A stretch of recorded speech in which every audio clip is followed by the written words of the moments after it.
ba yung sinabi ko dati? Na kapag nag-glow up ako, maglalaway kayo. Tignan nyo naman yung itsura ko dati, be. Okay, play BTR. Oh. Diba?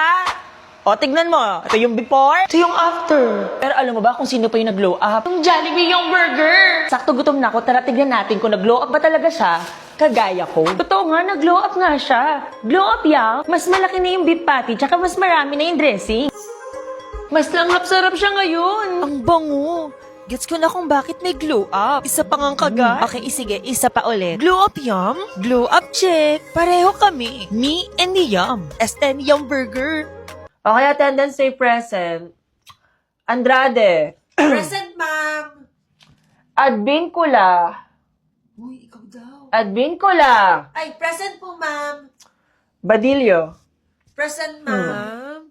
Labas muna daw po lahat ng estudyante. Practice daw po for graduation. Okay, sige ma'am. Practice daw kayo graduation ngayon, ha? Wala tayong klase. Yes, walang klase. Practice lang daw. Bepeng ako lipin tsaka pulbos.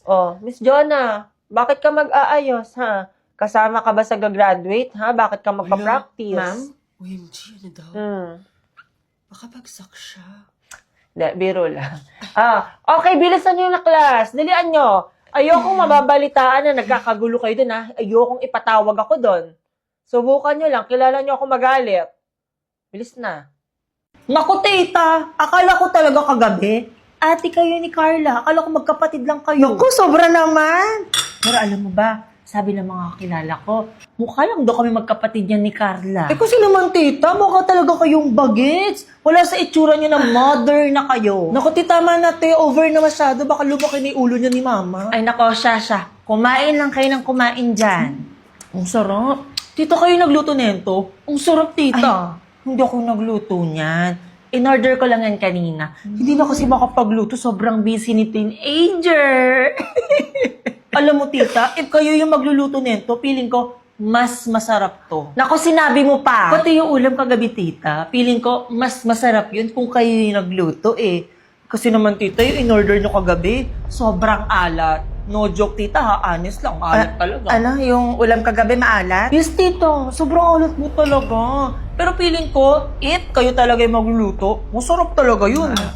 Sige, kumain na muna kayo dyan, ha? May kukuhain ako sa kusina. Hoy, baliw ka, be. Anong maalat? Si mama nagluto kagabi. Hindi order. Ba't di mo sinabi agad? Nasan si Carla? Nasa taas pa po siya. Nag-aayos po siya nung hinigaan po namin. Wait ko na lang po si Carla dito. Ganun ba? Alam mo, kumain ka na ng almusal. Huwag mo na antayin si Carla. Napakabagal talaga kumilos nun. Hindi, okay lang po. Sabay na lang po kami kakain ni Carla. Antayin ko na lang po siya. O siya. Ko bahala. Sige, punta mo ng kusina, ha? Ma, yung 1K ko sa wallet ko nawawala. Sino kumuha? Aba, malay ko. Alam mo namang di ako nanginginom ng gamit nyo. Ano ba naman yan? Ngayon lang kamo ko nawala ng pera dito sa bahay na to. Oo nga, ngayon lang nawalan. Talungin mo muna yung kapatid mo, baka alam niya. Kasi naman, kung sino-sino mga pinapapasok nyo dito sa bahay eh. Sino ba pinapapasok natin kung sino-sino dito eh? Wala naman. Yung classmate ni Carla kagabi, baka yun naman yung kumuha ah. Hoy, marinig ka. Nasa sala lang yung classmate ng kapatid mo, nakakahiya ka. Ha? Ba't niyo naman sinabi agad, ma? O anong meron? Ba't nagkisigawan kayo? Oh, baka ikaw, nakita mo yung 1K ng kapatid mo, nawawala daw. 1K? Sinunod ko sa kanya kagabi. Sabi ko nandun sa hinubad mong dami, kuhain mo yung 1K mo, baka mawala. Nag-chat ka ba? Magbasa ka kasi. Ayan na. Oo nga. Huy, baka mo na yung classmate mo doon, nakakahiya, baka gutom na yun. Kamusta naman tulog mo, Iha? Okay lang naman po, tita. Medyo malamig lang po yung aircon. Pero nakatulog naman po ako. Mabuti naman. Wait mo na lang si Carla, ha? Inutusan ko lang bumili ng almusal natin. Ma! Ma! Nakita niyo ba yung damit ko sa taas? Nakakainis naman, nawawala na naman eh. Aba, malay ko, hindi ko alam. Bago pa yun, hindi ko baka nagagamit, naka-paper bag. Ba, sino na naman kumuha? Nakaka-visit talaga sa bahay na to. Mamatay na talaga kung sino nagsuot ng damit na yun. Uy, may bisita, nakakahiya ka. Ano ba kasing damit yun? Ano? T-shirt na puti, tapos may black yung dito, tapos may print na pusa. Eto po ba yung damit na hinahanap nyo? Ay, ba't suot mo yan? Pinusuot po sa akin ni Carla kasi kagabi. Wala po kasi ako dalang extrang damit. Pero hubarin ko na lang puti. Ayoko pa po kasing mamatay. Ay, sige, beso, atin mo muna. Oh, gising ka na pala. Ay, good morning po, tita. Nasaan pala si Carla? Nasa taas po siya ngayon. Nagliligpit po ng hinigaan po namin. Teka, bakit suot mo pala yung damit na yan? Wala po kasi akong dalang extrang damit, kaya nanghiram na lang po ako kay Carla. Buti nagkasya sa'yo. Sakto lang po si Tita, kasya naman po. Bakit po? Kanino po ba tong damit? Sa lolo niya yung damit na yan. Sa lolo niya po pala to. Nasaan po pala si lolo? Parang hindi ko pa po siya nakikita. Ano ka ba? Matagal lang patay yung lolo niya. Last year pa. Alam mo ba, favorite niya yung damit na yan. Tsaka nung nabubuhay pa yun, ayaw nung nagpapahiram ng damit. Ako baka sumama yun sa'yo pag uwi mo. Wag naman po sana, Tita. So, ano nung papanoorin nating movie, be? Horror kaya? Or, pwede rin naman drama, pero mas preferred kong horror. Hoy, Bi, paalala ko lang sa'yo. Nag-aya ka mag-overnight dito kasi sabi mo mag-review tayo para sa exam bukas, hindi para mag-movie marathon. Bakit? Pwede naman natin pagsabayin, di ba? Mag-movie marathon habang nag-aaral. Kaya naman yun, di ba? Wow. Bilisan mo. Bilisan mo sa likod mo na. Paano nga ulit to? Be, paano nga ulit to na-solve? Wait lang, be. Wait lang. Maganda na yung part na tong... Teka lang, please promise na may after na lang nito. Sige, ako na lang muna mag-solve. Ganda ng movie. Dami kong natutunan na lesson, be. Wow. Sa movie may natutunan ka ng lesson, pero sa reviewer natin wala pa. Oo, na, ito na, mag-review na talaga. Okay, focus na muna tayo dyan sa pag-review. Tapos na naman yung movie, eh. Buti naman. Oh, wait. Ito nga yung tinatanong ko kanina. Paano nga na-solve to? Wow. Ma, pwedeng dagdagan mo yung baon ko. At bakit? Eh kasi yung sa classmate ko, yung baon niya, 100. Tapos ako, 50 pa din. Eh, second year na ako. Eh, di doon ka tumira sa classmate mo. Yung mama niya, gawin mong nanay. Total, malaki nagbigay ng baon, di ba? Doon ka humingi. Kasi ma, ganito. O, di ba dati first year ako, 50 pesos na baon ko. Tapos ngayon, second year na ako, nag-level up na. Tapos 50 pesos pa rin. Ano yun? Nung first year ka, anong rank mo sa top 10? Top 10, ma. Top 10 mismo. Eh, ngayong second year, pang ilan ka? Ngayon, wala. Kasi, matatalino kasi mga classmate ko, ma. Ang hirap makasama sa ranking. Kaya, wala.